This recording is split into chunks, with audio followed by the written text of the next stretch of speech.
ہمارے اگلے مہمان تعارف کراتے ہیں، پھر گفتگو بھی چلتی رہے گی. جو میرے یہ مہمان ہیں جن کا میں تعارف آپ سے کروانے جا رہی ہوں، ان سے تقریباً 10 سال کے بعد غالباً ملاقات شاید ہو رہی ہے. جب ہم اسٹوڈنٹ تھے، یونیورسٹی میں تھے، کچھ بھی نہیں تھے، پڑھ رہے تھے، جوانی کی عمر وہ جو ہوتی ہے، تب یہ ہمارے استاد تھے، ہمیں پڑھاتے تھے، کبھی ڈانٹا نہیں تھا. بڑی ان کی مسرت شخصیت ہے. تو آج مجھے بڑا اچھا لگ رہا ہے کہ میں ان سے آج 10 سال کے بعد ان سے ملاقات ہو رہی ہے. تو تعارف کرائیں گے جناب. ہی رائٹر، بہت شاعری، بلکہ تب بھی اکثر، بلکہ مجھے یاد ہے کہ ہمارا کلاس روم میں انٹریکشن ہوتا تھا اور ٹاپک سے پڑے ہٹ کے ہم لوگ صرف شاعری، کلچر کی باتیں، اور بہت انجوائے ہماری پوری کلاس تب بھی کیا کرتی تھی. تو آج بھی یہ گفتگو یقیناً ہونے والی ہے. تعارف کرائیں گے جناب ہمارے اگلے مہمان کا. احمد حماد صاحب، بھرپور تالیوں میں. اچھا، اب مجھے یہ جاننا ہے کہ صوفی کون شخص بنتا ہے؟ یہ اللہ کی بلیسنگ ہے، یہ پیدا ہی ہوئے اللہ کا ولی، یا یہ اس پروسیس سے، اس اسٹرگل سے، اس دور سے گزر کے پھر اس نے اللہ کا قرب حاصل کیا ہے؟ بہت اچھا سوال ہے. انسان کو جب اللہ نے اس دنیا میں بھیجا تو اس میں ایک جو مختلف چیز تھی باقی جانوروں کی نسبت، وہ تھی تجسس. اور اس تجسس کی بنیاد پہ اس نے ایجادات کی بہت ساری، جو کہ باقی مخلوقات نہیں کرتی، نہ پودے نہ جانور. اس نے اس تجسس میں اتنا لمبا سفر کیا شروع میں ہی. ابھی یہ عیسیٰ علیہ السلام سے بھی کئی ہزار سال پہلے کی بات ہے کہ وہ اس نتیجے پہ پہنچ گیا کہ کوئی ایک چیز ہے جس نے ہمیں تخلیق کیا ہے، جس نے یہ سارا نظام تخلیق کیا ہے، اور اس نظام کو چلا بھی وہ رہا ہے. مثلاً جیسے کہ ڈاکٹر سورا جانتی ہوں گی کہ جو پرانے آیونین تھنکرز تھے وہ بھی اس نتیجے پہ پہنچ چکے تھے. پھر پلیٹو، اور اس کے بعد پلیٹو کے 600 سال بعد پلاٹینوس آیا. اس نے تو یہ کہا کہ دیر از دا ون. اس سے ایمینیٹ ہوئی ہے ساری دنیا، جس طرح کے سورج سے روشنی ایمینیٹ ہوتی ہے یا پھول سے خوشبو نکلتی ہے، اس سے تمام چیزیں نکلی. اس نے ایک بڑی انٹرسٹنگ بات کی. اس نے کہا کہ لیکن ایک بات ہے، جیسے ہی اس ون سے ایک چیز نکلی تو وہ اسپرٹ بنی. اس کے نیچے انسان کی سوچ کے سب سے اوپر خدا کی ہستی ہے جو منزہ ہے، پاک ہے، اور سب سے نیچے مادہ ہے. تو ان کے درمیان کئی درجے ہیں. تو ہمیں ہر مادے کی خواہش یہ ہے، میٹر کی خواہش یہ ہے کہ وہ نور میں ڈھل جائے، لطیف چیز بن جائے، کثیف چیز جو ہے وہ لطیف بن جائے. تو اب کثافت سے لطافت کے سفر کے لیے آپ کو ریاضت تو کرنی پڑتی ہے.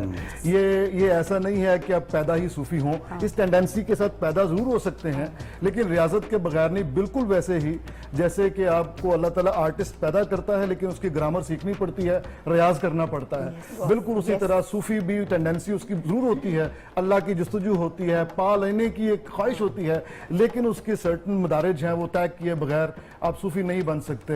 نبی کریم صلی اللہ علیہ وسلم کے بارے میں جو قرآن حکیم نے آپ کی ڈیوٹیز کا بتایا کہ آپ کی ڈیوٹی کیا ہے، ایک ہے یتلو آیات ویزکیہم ویعلمہم الکتاب والحکمہ. پہلی ہے کہ آیت سناتا ہے، اس کے بعد تزکیہ کرتا ہے، جو سننے والا ہے اس کا تزکیہ کرتا ہے. یہ تزکیہ کیا ہے؟ تزکیہ پاکی ہے نا، پاکی ہے. تو انسان کو پاک کرنا، علائشوں سے پاک کرنا، کثافتوں سے پاک کرنا، یہ تصوف ہے.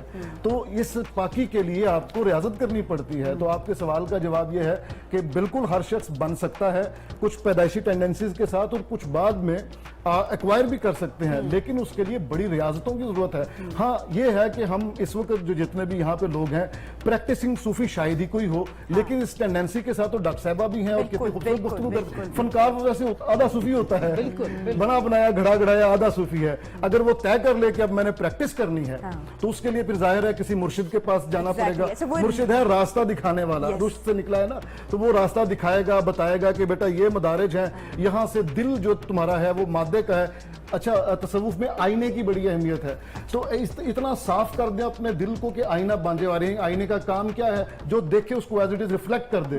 تو دل میں کس کا عکس آئے گا؟ اللہ کا عکس آئے گا. تو آپ کا دل آئینہ بن جائے تاکہ اللہ کی ریفلیکشن سے یہ کام کرتا ہے مرشد. ان کی بات کو، ان دونوں کی بات کو اگر سمرائز کریں تو 3 مدارج ہیں تصوف کے: فنا فی الذات، فنا فی الشیخ، اور فنا فی اللہ.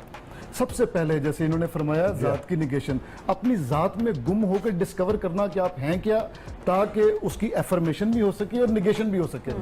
آپ نے جیسے فرمایا میں ڈرامہ پڑھاتا ہوں تو سب سے پہلے یہ کہتا ہوں ذات کی نفی تو کرنی ہی ہے، رول کا اس بات بھی تو کرنا ہے، اس کردار کا اس بات بھی تو کرنا ہے.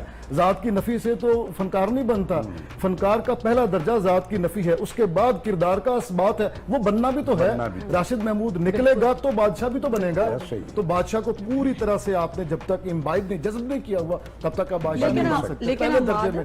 دوسرے درجے میں ہے فنا فی شیخ، جو شیخ یعنی مرشد آپ کو راستے پہ لے کے جاتا ہے، اپنے آپ کو سبمٹ کر دیں. یہاں سے پہلا سبمیشن کا درس شروع ہوتا ہے کہ آپ نے اب میں نہیں سب تو، آپ نے اپنے مرشد کو پکڑا دیا، یہ پکڑے میری انگلی، اب جہاں میں ہم پڑھ جو گئے اپنی بات اس کو جہاں مرضی لے جائیں. اس کے بعد وہ مرشد جو ہے وہ اللہ تک لے جاتا ہے، جس کو عشق حقیقیہ فرما رہی ہیں. تو پہلے مرحلے میں یہ عشق مجازی ہی ہے، اس کے بعد اس میں ایک بڑی دلچسپ بات ہے. اللہ تعالیٰ حسن ہے، بیوٹی، حسن ازل. عام دنیا کا حسن دیکھ کے میرے جیسا عام آدمی مبہوت رہ جاتا ہے. اور اس کا ایک واقعہ قرآن کریم میں بھی ہے کہ یوسف علیہ السلام کا حسن دیکھ کے زنانِ مصر اتنی مبہوت رہ گئی کہ انہوں نے اپنی انگلیاں کاٹ لی، احساس نہیں ہوا. تو آپ سوچیں کہ اگر بندے کے حسن کو دیکھ کے یہ عالم ہوگا تو حسن ازل، حسن حقیقی کو دیکھ کے کیا ہوتا ہوگا. اس پہ ایک صوفی ہیں عبد القدوس گنگوہی، انہوں نے کہا کہ رسول صلی اللہ علیہ وسلم معراج شریف پہ گئے، آپ کا سامنا ہوا کعبہ قوسین، اتنے قریب آ گئے. اگر خدا کی قسم میں جاتا تو میں واپس نہ آتا. وہ نبی تھا، واپس آ گیا ہے کیونکہ اس کی ڈیوٹی تھی واپس آنا اور معاشرے کو سدھارنا. صوفی کا کام واپس آنا اور معاشرے کو سدھارنا اسینشلی اس کی ڈیوٹی نہیں ہے. وہ تو جا کے مبہوت ہو جائے گا، اس کے بعد خاموش ہو جائے گا اور بتا نہیں سکے گا میں نے کیا دیکھا. حسن کو کیسے ڈیفائن کریں آپ نے چاکلیٹ کبھی کھائی ہی نہیں، آپ کو بتایا کیسے جا سکتا ہے کہ چاکلیٹ کا ٹیسٹ کیا ہے. آپ نے حسن کو دیکھا ہی نہیں ہے، آپ کو کیسے بتایا جا سکتا ہے کہ دنیاوی حسن اور حسن ازل میں کیا فرق ہے. تو صوفی کی بنیادی طور پہ ذمہ داری خدا کو نہیں لگاتا. البتہ وہ خود چونکہ انسان ہے، اندر سے صفائی ہو گئی ہے، اب وہ واپس آتا ہے دنیا میں، اپنے لوگوں کی خدمت کرتا ہے اور اپنے لوگوں کے نیچے بچ جاتا ہے. اسی لیے جس طرف ان دونوں نے اشارہ کیا، اسی لیے تمام فرقے، تمام مذاہب کے لیے اس کی خانقاہ کھلی. کیا بات، کیا بات، بہت شکریہ.